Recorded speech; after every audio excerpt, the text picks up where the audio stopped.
Jadi kalau kita bisa menciptakan yang organik, jadi udaranya juga organik, semua organik. Kalau Bali ini jadi pulau organik, ya selain Pulau Sorga, Pulau Seribu Pura, pulau organik ya. Jadi luar biasa. Nanti semua danau-danau, semua sumber air kita tidak ada yang beracun kan, itu kan. Tidak ada yang mengandung polutan dan lain-lainnya. Jadi sebenarnya ini yang harus dibangun, dan ini semangatnya harus sama gitu loh. Jadi semangatnya harus sama. Jadi salam sahabat cendekia.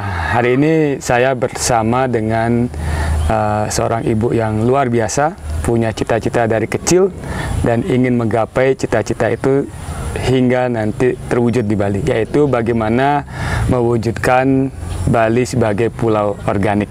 Nah, hari ini saya bersama Ibu Dr. Niluh Kartini, Wakil Dekan di Fakultas Pertanian Universitas Udayana. Kemudian beliau sibuk juga nih jadi Ketua Yayasan Bali Organic Association atau BOA, dan juga Ketua Forum Danau Nusantara. Nah, jadi kita akan banyak belajar tentang bagaimana caranya atau bagaimana persoalan Bali, tentang tanah Bali ini mungkin yang sudah apa ya Bu ya, terkontaminasi ya. Kemudian bagaimana Ibu nanti memberikan solusi, memberikan cara-cara untuk mewujudkan Bali sebagai pulau organik, untuk mewujudkan cita-citanya juga ini Ibu Kartini. Ibu bisa cerita Bu, mimpi Ibu waktu kecil itu apa sih Bu? Sebenarnya waktu kecil itu kan di Bulian, dia lahir di Bulian kan. Asli di Buleleng Bu ya? Buleleng, oh, ya. Sama yang menyali Bu. Oh menyali, oh berarti Pak. Berarti menyambung. Desa tua itu Bulian. Iya, desa tua. Jadi menyali dengan Bulian sebenarnya bersaudara dulu ya. Jadi Pasak Bulian dengan Pasak Menyali. Jadi kalau Pasak Bulian itu punya manik sekecap, punya kalau yang punya manik sekecap di Menyali ya. Jadi Pasak Menyali, kalau Pasak Bulian punya Jo Linglang, makanya Nyiatang itu kan dulu. Katanya dulu juga Prasasti Jayapangus itu di Bulian. Iya, jadi kalau Kanjeng Gui katanya nikah di Bulian. Iya. Iya, jadi ya itu ini cerita Bulian. Cerita ya. Bulian, desa tua ya, desa yang tertua. Ya. Yang dengan menyali menyambung. Bulian itu punya sejarah erat dengan kejayaan Raja Jayapangus ya Bu ya. Iya, karena itu ada menikahnya Ratu Kanjeng Gui kan di sana. Ya, kerajaannya nama ada itu di ininya. Kemudian cita-cita itu apa Bu? Sampai punya cita-cita untuk Bali sebagai pulau organik dari kecil nih. Kan di rumah itu kalau anak perempuan itu pertama pasti diajak ke sawah. Nah pada saat ingat ya sekitar tahun 69-70, jadi pupuk kimia, pupuk sintetik itu mulai masuk ke desa Bulian. Jadi sangat didewa-dewakan, jadi bisa bahwa ini akan bisa menghasilkan sekian kali lipat hasil. Nah tapi begitu diberikan itu ternyata cacingnya yang mati, karena waktu itu kan tiang pelihara bebek. Nah ini yang bikin kita, kenapa cacing mati ya? Berarti ini racun gitu. Kemana-mana bertanya, tapi tidak ada yang bisa jawab itu racun gitu. Jadi terus saya terus bertanya, terus akhirnya datanglah pestisida kan, herbisida yang waktu itu DDT, diasinon, Endrin. Nah itu yang akhirnya ternyata dibilang obat ya. Nah datang sekitar tahun 73. Nah akhirnya kita minum, karena kan terbiasa kita minum air, bawa nasi ke sawah, bawa bebek, tidak pernah bawa air. Nah akhirnya bebeknya makan di sawah, bau sudah, jadi sudah keras sekali, tapi kita tidak menganggap itu racun karena itu obat. Akhirnya kita juga minum, jadi bebek juga akhirnya pingsan ya. Jadi pingsan, untung pingsannya di pematang sawah ya, tidak di sawah. Kalau sawah mungkin ya sudah ada sekarang kan. Bebeknya juga mati waktu itu 25 ekor ya dari 100 ya. Nah itulah yang menjadi pertanyaan besar. Sudah itu yang kedua, masalah perubahan rasa nasi. Jadi dari bibit, waktu itu bibitnya bibit padi gondol namanya, jadi padi yang gundil ya, nggak pakai ini ya.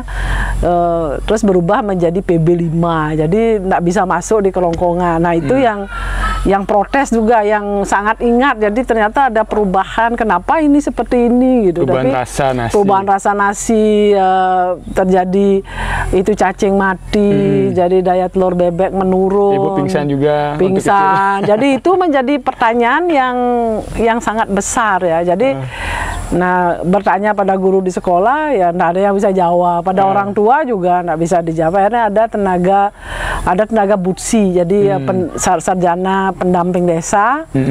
Nah, beliau bilang, Dek, kalau Dek mau tahu tentang itu, saya soalnya kan orang teknik, saya nggak ngerti. Dek belajar yang baik, nanti kalau dapat belajar teladan, nanti di SD, SMP, SMA, nanti kuliah di pertanian dapat gelar insinyur, tahu dah semua itu kenapa itu terjadi. Nah, larilah ke pura Kemerajan, jadi Ratu Betara Bang Tiang gelar insinyur gitu, karena katanya kalau nanti dapat gelar insinyur akan bisa menghidupkan cacing, gitu. Bang bisa menghidupkan cacing gitu ya. Jadi menarik juga nih ceritanya. Jadi ternyata Ide Sangyang Widi bukan beri gelar insinyur tapi sampai doktor di bidang cacing ya. Bidang cacing. Nah, itulah ceritanya. Nah, kenapa menekuni cacing? Karena sebenarnya dari sisi pengobatan kan cacing itu sangat bagus untuk pengobatan. Jadi pengobatan Cina dasarnya cacing kan itu kalau yang kuno ya. Nah, sudah itu yang kedua, ternyata cacing ini adalah satu-satunya binatang yang bisa hidup ketika dipotong dua. Jadi ilmu rawa rontek itu cacing sebenarnya. Nah, jadi artinya dia mempunyai enzim untuk regenerasi yang sangat bagus. Nah ternyata setelah diamati juga dari kecil mengamati, ternyata semua binatang makan cacing kecuali binatang rumensia, kecuali sapi, kambing, kelinci, yang lain semua makan cacing. Nah, itu waktu kecil itu ini cacing ini memiliki peran yang sangat penting di dalam kehidupan ini. Nah, itu yang menyebabkan selalu mengamati cacing. Jadi selalu mengamati cacing dan lucunya waktu kita ngambil S3 itu jadi pas masalah ini transgenik, jadi rekayasa genetika. Jadi teman-teman tuh lari semua ke sana, tapi saya harus cacing karena saya kaul, saya harus bayar. Jadi nggak boleh lepas. Nah, itu ternyata memang cacing itu luar biasa. Sudah itu sebagai penyubur tanah. Nah, sekarang kenapa kesuburan termasuk kita kan juga kan banyak pasangan yang nggak bisa hamil kan. Sudah itu juga sapi banyak jubang dan lain-lain. Jadi kesuburan itu menurun memang karena akibat hilangnya cacing. Jadi kesuburan itu hilang. Jadi karena cacing itu adalah indikator daripada kesuburan tanah. Jadi kalau sudah tanahnya subur, ada cacing, biopori tanah bagus, dan pH-nya itu pasti antara 6 sampai 7. Jadi udah nggak usah dicek gitu. Dan sudah itu cacing ini kan memiliki kelenjar kalsiferus yang bisa menghasilkan kalsium. Jadi luar biasa, dan tempat tinggalnya beberapa mikroba di dalam perutnya cacing. Jadi mikroba yang menguntungkan. Yang sangat menguntungkan. Jadi itu kebanyakan tinggal di perutnya cacing, kecuali yang bersimbiose misalnya seperti rhizobium gitu, yang harus ada legum kayak tanaman turi ini. Di akar itu ada bintil, ada namanya rhizobium. Nah, kecuali itu yang tidak ada di tubuh cacing. Jadi cacing itu luar biasa. Sebenarnya itulah sebagai dasar karena kenapa Bali harus ke organik. Nah, sehingga setelah tahun 98 selesai doktor ya baru bisa mengimplementasikan apa yang kita dapatkan, yang waktu itu punya pikiran bagaimana kita bisa menggantikan pupuk-pupuk sintetik dan pestisida sintetik dengan bahan-bahan alam. Ya, Ibu, cerita dari Ibu soal cacing, kemudian pestisida, endrin. Saya kecil sering dengar istilah endrin, Bu. Ada yang mati makan endrin gitu. Ternyata dari kecil saya sering dengar istilah endrin itu. Bu, Ibu kan nih aktif nih di dunia cacing nih dan mengamati kesuburan tanah. Ibu mengamati sejak kapan Bali itu mulai dominan menggunakan pestisida? Dan efeknya seberapa parah terhadap sejak tanah? ini sebenarnya sejak revolusi hijau itu. Jadi kalau di Jawa kan mulai tahun 64 1964 yang Kalau ditandai dengan gerakan GKOM, Gerakan Komando Operasional Makmur. Jadi kalau di Bali sekitar tahun 69 itu lah, kalau di desa ya 69 70 ya, itu mulainya ya. Sebenarnya tadinya petani tidak mau menggunakan bahan-bahan itu. Kenapa waktu itu? Karena pada saat dia gunakan memang hasilnya meningkat, tapi kedua tidak menggunakan itu hasilnya menurun. Jadi tidak mau, tapi karena ini program pemerintah yang melalui Bimas, Inmas, Insus dan lain-lainnya. Nah ini petani mau menggunakan. Nah setelah dia sudah jadi mulai meninggalkan sebenarnya yang sistem-sistem tradisional itu mulai mereka tinggalkan karena merasa ribet. Jadi ternyata dengan bahan-bahan yang sintetik ini yang mereka beli semuanya itu meringankan mereka. Jadi mereka meninggalkan pelihara sapi, meninggalkan galih lulu dan lain-lainnya. Nah ini akhirnya dalam jangka waktu panjang ternyata kecintaan mereka terhadap ibu pertiwi menjadi berubah. Ya karena merasa tidak penting sehingga tidak terpelihara. Berarti jadinya waktu itu petani lebih fokus pada hasilnya, berarti kan? Ya pada hasil karena hasilnya bagus, tapi tidak ngeh mereka. Jadi dalam jangka waktu panjang ternyata terjadi penurunan hasil. Nah seperti sekarang kan terjadi penurunan hasil, merusak tanah. Kualitas. Jadi sekarang kan kalau misalnya dengan kimia, jadi yang tidak pernah dipupuk dengan pupuk organik, itu biasanya padi itu kalau tidak dipupuk dengan baik berarti cuma sampai berbunga aja, sudah itu udah tidak bisa lanjut berarti, lagi. Bu, kalau sekarang mengolah padi itu kalau tanahnya sudah rusak itu harus rutin pemupukan. Iya, harus rutin pemupukan pupuk kimia. Jadi sampai terakhir dibutuhkan pada saat pembentukan bunga. Kalau misalnya tidak beling istilahnya, tapi kalau tidak dapat pupuk itu tidak cukup, mereka tidak akan bisa. Beda dengan dulu gimana, Bu? Kalau dulu ya tradisional kita. Jadi kalau ini seperti baru habis panen, nanti dirancap lah semua daun-daunan, jadi masuk ke situ, nanti kotoran sapi dimasukkan ke sawah. Nah sudah itu dikasih air dari leb kan, nanti dalam berapa hari nanti dibajak. Nah setelah dibajak dibiarkan, nanti begitu air kotoran cacing keluar, ada ciri-ciri kotoran cacing, baru diolah. Nanti sehingga dibiarkan antara 3 hari sampai 1 minggu, bahkan sampai 2 minggu. Nanti keluarlah kotoran-kotoran cacing, itu artinya semua bahan-bahan ini sudah lewat masa fermentasi ya.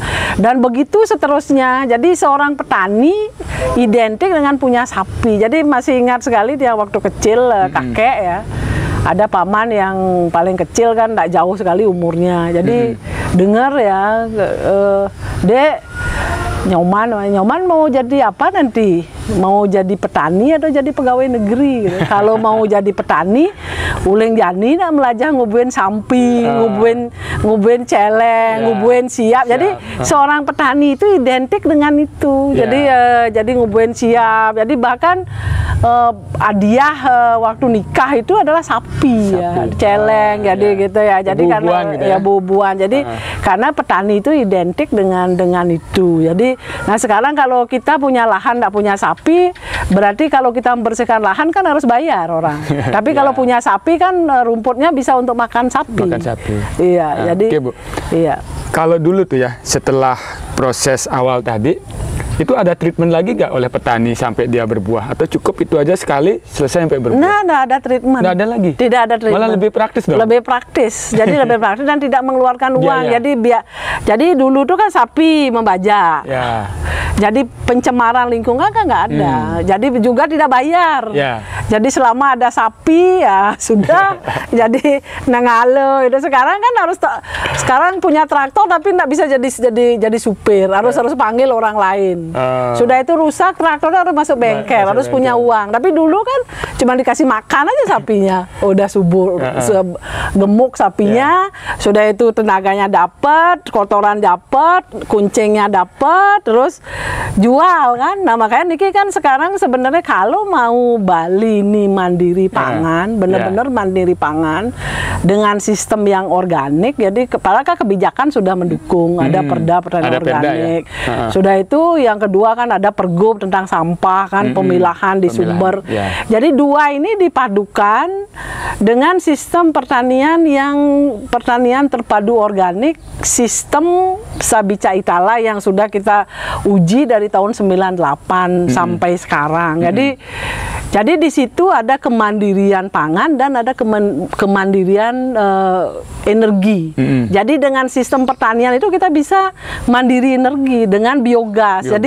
Jadi ada yang disebut dengan Sabica Itala itu adalah sapi, biogas, cacing tanah, ikan, tanaman organik, lebah, dan jadi agrowisata. Jadi ditata di mana kandangnya, di mana dibuat side plan yang betul-betul bagus, sudah itu layak untuk dikunjungi, dan di situ bisa nyiapkan semua makanan dan semua saprodi, semua itu mandiri semua. Bu, di Perda itu semua mencakup itu? Di Perda memang belum mencakup itu, tapi sudah mengatur tentang sistem pertanian organik. Di Perda kebetulan yang salah satu ini ikut di pembuat Perda itu, jadi sudah mengadopsi semua sistem pertanian organik, mana yang dilarang, mana yang harus dilakukan. Jadi bagaimana petani Bali. Cuman sampai sekarang mungkin belum terlalu banyak disosialisasikan. Jadi itu yang perlu di-push sebenarnya. Berarti Perda ini masyarakat petani pun belum tahu ya? Kurang tahu dia, nggak pernah survei soalnya dari. Atau Perda ini sosialisasinya sudah seberapa efektif? Ya mungkin di kalangan birokrasi mereka sudah semua tahu ya. Mungkin dari pertanian sudah mensosialisasikan.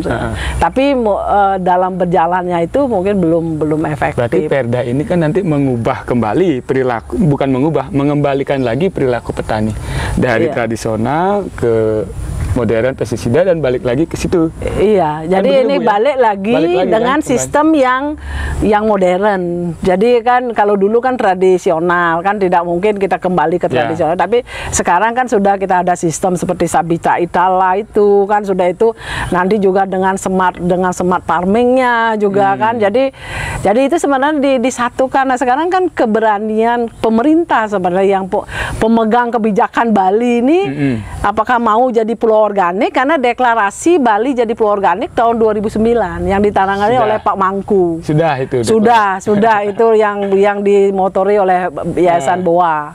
Jadi pertanian Bali menjadi pertanian organik itu tahun 2005. Tahun 2005, Ya 2009 sudah, dan semua bupati wali kota sepakat untuk Bali jadi pulau organik. Jadi nah ini tinggal sekarang bagaimana kebijakan itu, dan sudah itu kita semua bisa bekerja untuk itu. Bu, itu Perda tahun 2000 berapa, Bu? 2019. 2018 atau 2019 ya, sudah ya. 2018 kayaknya. Ya, jadi itu kan sudah, kalau sekarang 2002 kan udah 3-4 tahun lah. Nah ini yang sebenarnya ini kan poin yang luar biasa. Jadi dalam menganggarkan kan bisa. Sebenarnya kan kelemahan di pertanian organik itu kan kita tidak menyiapkan saprodi yang benar gitu loh. Yang maksudnya benar itu jadi kita analisis tanahnya apa yang dibutuhkan. Terus kalau sistem pertanian organik itu janganlah hanya pakai pupuk kandang biasa kan, mungkin pakai kascing, pakai pupuk kandang, pakai pupuk cair, pakai sekarang ada biochar, ada banyak ininya. Sebenarnya itu sekali sudah bisa, tapi cuman itu yang belum ada SOP yang pasti sebenarnya. Kenapa, Ibu? Iya, karena keterbatasan ini dah, kita sebenarnya harus duduk bersama, sudah itu betul-betul melakukan gitu, karena kita kan lebih banyak biasanya kita bicara. Jadi dan itu tidak mungkin, tapi kalau itu memang dilakukan itu mungkin. Buktinya petani yang mau ke organik kaya mereka. Dan petani-petani yang kaya itu daerah mana tuh yang sudah mengadopsi itu? biar Nah, jadi contoh. ini juga kan masalah sosial juga. Jadi petaninya yang mau betul-betul melaksanakan pertanian organik dan sudah punya pasar itu ada di Batu Riti ya. Ya, jadi itu kaya, Pak. Ya. Tapi ironisnya yang lain itu bukan meniru ke organik, tapi justru beli produk mereka jadi supaya aman dia mereka makan. Gitu. Oh, gitu. Jadi ini juga setelah kita, karena kan bayangan dulu kan kalau kita buat pilot project berarti akan ditiru. Ya, ternyata belum cukup sampai di situ. Jadi ternyata di sini ada 3 sebenarnya yang seharusnya pemerintah itu gerakan. Ada konsumen, ada produsen, konsumen dan distributor di bidang organik ini. Bidang organik. Nah ini kan dengan pergub yang tentang penjualan hasil pertanian itu kan sudah ada. Jadi 10% dari HPP. Sebenarnya ini yang harus dibelajarkan sehingga terjadi perdagangan yang adil. Jadi antara produsen dengan distributor. Nah konsumen ini juga harus dibelajarkan tentang apa sih lebihnya pertanian organik itu. Ya, betul. Produk organik ini. Nah yang keempat ini kan kedekatan produk organik itu terhadap konsumen kan belum. Susah kalau konsumen mau ke organik di mana beli. Ya. Nah itu ini kedekatan ini belum. Nah terus perda ini juga belum tersosialisasikan secara masif. Nah ini kan perlu disosialisasikan secara masif sehingga kita semua paham, sehingga bisa kita semua melakukan. Tadi, nah sekarang sebenarnya kalau dilihat dari kebijakan pemerintah kan sudah mengarahkan memberi subsidi pupuk organik, terus membuat percontohan pertanian organik, sudah itu memberikan sertifikat gratis, jadi ada proyek untuk sertifikat, jadi untuk sertifikat organik. Nah cuman ini kan lebih dipus lagi, organiknya bener nggak organik gitu. Nah ini kemurniannya ini, dan ini kan sebenarnya kan konsep sebenarnya falsafah pertanian organik itu adalah bagaimana kita memberikan makan ke tanah.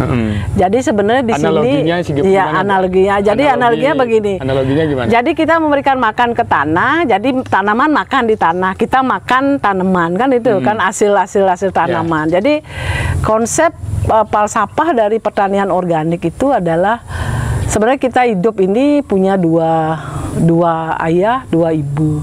Jadi ayah kandung, bapak akase. Sudah itu ibu kandung, ibu pertiwi. Ya. Nah sebenarnya di sini yang ibu pertiwi inilah yang sebenarnya memberikan susu kepada kita semua, tapi kita tidak paham. Jadi di mana ketemu ibu pertiwi dengan bapak akase? Di tanaman yang hijau yang bisa membuat tanaman. Jadi konsepnya itu sebenarnya kita sebagai bapak kandung dan ibu kandung melahirkan anak. Terus bapak akase dan ibu pertiwi melahirkan makanan. Di mana beliau ketemu adalah di daun yang hijau, karena di situ terjadi fotosintesis. Nah inilah basic dari kehidupan kita. Nah kalau sekarang ke tanah dikasih racun, jadi tanaman itu menyusu racun yang disusu, yang diserap. Jadi unsur-unsur hara itu, air yang beracun, air racunnya juga diserap. Kayak waktu kecil. Iya, waktu kecil ya. Jadilah jadilah nanti makanan yang juga beracun. Jadi kalau ibu kandungnya beracun, jadi anak ini kan dari hasil penelitian WHO itu kan tahun 90-an, 1990-an itu kan semua jadi ibu-ibu di seluruh dunia air susunya sudah tercemar pestisida. Dan seorang ibu memberikan 20% kepada anak yang dikandung dan disusui. Jadi kalau semakin tinggi konsentrasi racun itu berarti semakin banyak kita mewariskan racun kepada anak kita. Nah, yang kita konsumsi sekarang makanan itu kebanyakan racun dong berarti. Nah itu kalau banyak misalnya sekarang banyak tercemar ya, misalnya seperti air danau kita gitu. Sudah mau masuk ke kelas 4 dan masuk ke kelas 3 tercemar PB. Ya itu kan kalau itu kan masuk karena danau sebagai towernya Bali kan. Nah itu masuklah ke semua gini kan, menyusup ke ini air keluar sebagai mata air ya. Nah itu jadi itu juga akan sebagian kandungan racun-racunnya itu akan masuk ke situ ya. Jadi masuk ke situ. Nah, ini konsep inilah yang sebenarnya harus kita pelihara, yaitu lingga yoni itu kan itu ya. Bagaimana kita memelihara ibu pertiwi ya. Jadi sama dengan memelihara diri kita sendiri. Jadi kalau kita racuni ibu pertiwi ya kita juga beracun. Jadi ya sama gitu ya. Jadi nah, inilah sebenarnya yang dan ketakutan kita itu dengan semakin lama semakin tinggi konsentrasi racun yang ada di alam ini, berarti nanti ibu-ibu yang menyusui ini akan semakin tinggi juga kandungannya dan semakin banyak nanti diberikan kepada anak-anaknya. Nah, ini yang menyebabkan sebenarnya banyak sekali sekarang kasus-kasus ya terhadap anak-anak kita. Dan ini kalau kita bisa ke organik itu berarti makanan itu menjadi obat. Jadi makanya kan kalau ada yang autis diharapkan makan yang organik kan itu sarannya. Jadi kalau kita bisa menciptakan yang organik, jadi udaranya juga organik, semua organik. Kalau Bali ini jadi pulau organik, ya selain Pulau Sorga, Pulau Seribu Pura, pulau organik ya. Jadi luar biasa. Nanti semua danau-danau, semua sumber air kita tidak ada yang beracun kan itu kan. Tidak ada yang mengandung polutan dan lain-lainnya. Jadi sebenarnya ini yang harus dibangun dan ini semangatnya harus sama gitu loh. Jadi semangatnya harus sama. Jadi karena kita kan harus melahirkan anak-anak yang suputra. Betul. Jadi ketika ini sudah semua ini, karena pernah dulu ada orang ahli lingkungan dari Jerman mengatakan ketika tidak dihentikan bahan-bahan sintetik ini masuk ke tubuh kita akan merubah sifat-sifat kita gitu. Nah, ini yang sebenarnya kita takut. Bali sudah merasakan dampaknya tuh.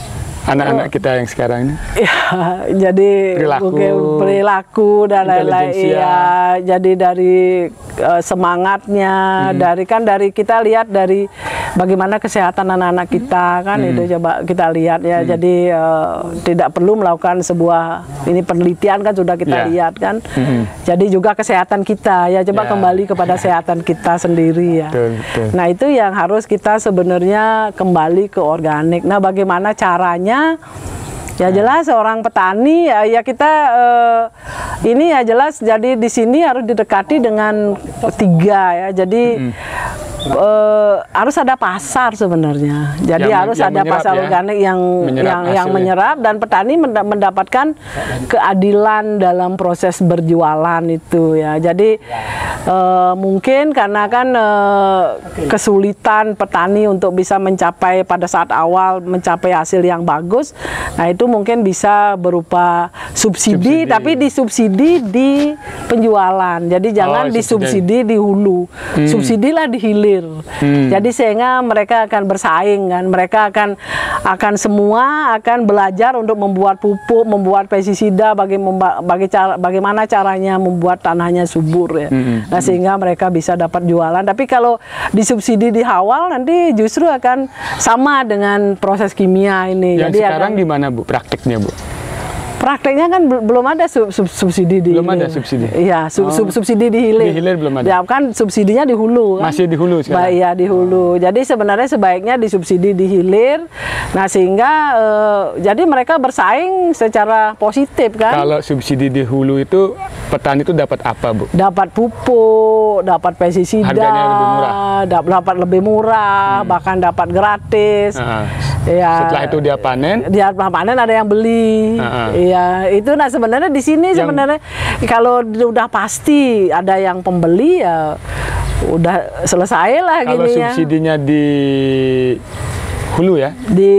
Di hulu, jadi dia berupa pupuk, berupa saprodi. Tapi tidak bertanggung jawab, tidak ada yang bertanggung jawab terhadap produk yang mereka hasilkan. Kalau subsidi di hilir? Di hilir kan pasti dibeli kan, ya dengan harga berapa gitu misalnya. Ya. Pemerintah yang mengkonsumsi gitu ya? Mengkonsumsi. Jadi mungkin bagaimana kita cara memasarkan dan lain-lainnya. Jadi, nah di sini akan semangat kan. Jadi kalau sudah ibarat kita melihat melihat sesuatu di depan gitu, kalau itu sangat menarik, pasti kita akan ke sana. Harganya jauh lebih tinggi. Jauh lebih tinggi, pasti mendapat kepastian untuk dijual. Barangnya terjual.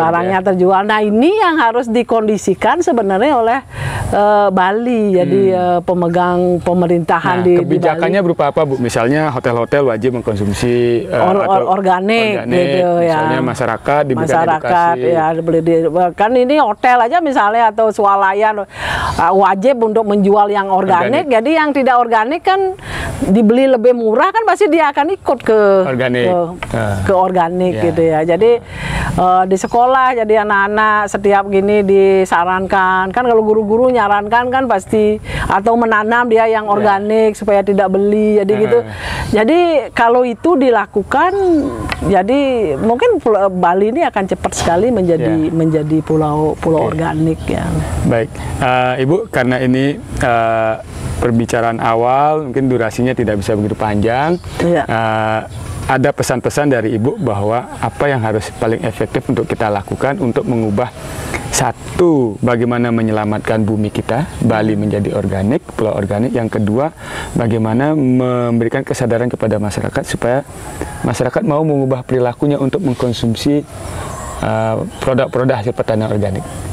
Nah, di sini kan sebenarnya kan dalam proses itu kan ada jangka pendek, jangka menengah, dan jangka panjang.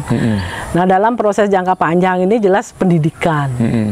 Jadi pendidikan baik di sekolah maupun di Banjar-Banjar, di desa adat, yaitu satu contoh misalnya kalau ada upacara gitu, lebih bagus dipersembahkan yang organik, yang tidak beracun gitu. Sudah itu dalam jangka pendeknya jelas gini, pemerintah yang memberikan itu udah seperti tadi, ada subsidi hasil, itu ada sosialisasi terhadap produsen, konsumen, dan distributor, sehingga semua orang Bali ini paham apa itu yang dimaksud dengan organik. Kalau kita organik, keuntungannya apa, kalau tidak kimia, kerugiannya apa terhadap Bali secara berkelanjutan.